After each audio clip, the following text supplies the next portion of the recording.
Oi, pessoal, tudo ótimo? Hoje falaremos sobre transtorno da ansiedade, que é uma doença do século XXI. Mas antes de tudo, o que eu quero dizer com doenças do século XXI? O que isso significa? Pois bem, as chamadas doenças do século XXI são várias.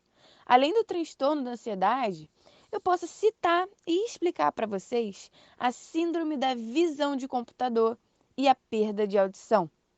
A síndrome da visão de computador está associada à exposição contínua ao monitor do computador. E essa síndrome provoca um estresse no olho, fazendo sentir dor de cabeça, os olhos secos, sensibilidade à luz. Já a perda de audição está associada ao uso de fones de ouvido, mais precisamente àqueles que se encaixam dentro da orelha. E o uso contínuo desses fones leva à perda auditiva precoce. Agora, veja bem, perceba que essas duas doenças surgiram a partir de modernidades que impactaram a sociedade de uns tempos para cá. A síndrome da visão de computador só passou a existir após o surgimento do computador, obviamente, e a perda de audição passou a ser recorrente devido ao uso massivo de fones de ouvido. Aí você fala, beleza, cara, mas e aí? O assunto não é sobre transtorno de ansiedade como uma das maiores doenças do século XXI? Sim, o assunto é sobre isso mesmo. Com tudo que eu falei, eu só quis explicar que as doenças do século XXI são doenças que têm esse nome por serem doenças bebês na sociedade, ou seja, doenças relativamente novas se compararmos a outras mais antigas. E essas doenças bebês não surgem do nada. Elas não manifestam seus sintomas nas pessoas sem razão alguma. Como eu falei antes, a síndrome da visão de computador e a perda de audição são doenças consequentes de novas tecnologias. Mas e o transtorno da ansiedade? Por que essa doença surgiu? Mas antes de tudo, o que é essa doença? Bom, o transtorno da ansiedade é uma doença comum atualmente. Ela é um distúrbio que se caracteriza pela preocupação excessiva ou expectativa apreensiva em relação a um evento.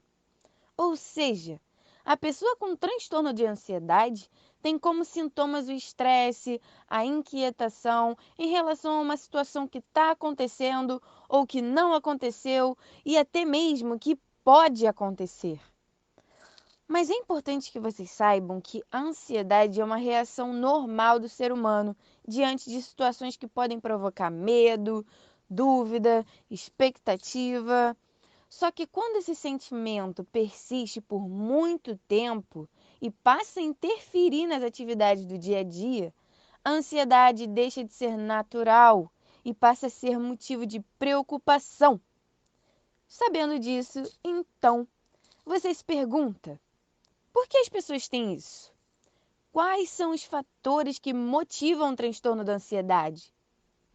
Como se trata de uma condição de saúde mental, a gente não pode dizer ao certo que causa esse distúrbio. Mas já que a gente precisa se posicionar, eu proponho aqui como uma das causas da ansiedade a vida moderna. E por isso mesmo que no tema do podcast eu fiz essa relação entre transtorno da ansiedade com o atual século. A ansiedade, atualmente, pode ser um efeito consequente da contemporaneidade, que é caracterizada por excesso de informação, competitividade, excesso de responsabilidade, cobrança.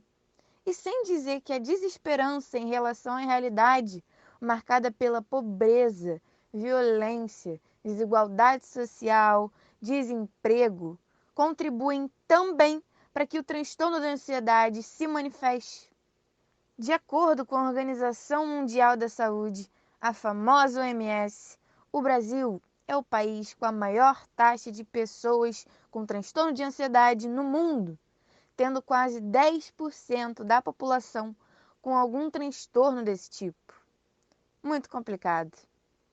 E para fechar, galera, não poderia deixar de falar para vocês que apesar de a ansiedade ser apelidada como uma doença do século XXI, de acordo com estudos, ela não surgiu apenas com as demandas do século XXI. ela surgiu provavelmente no final do século XIX. A questão toda é que o século XXI está sendo responsável por impulsionar essa doença, fazê-la tomar proporções maiores na sociedade. E isso precisa ser observado e refletido, não é? Valeu, gente. Um beijo. Até a próxima.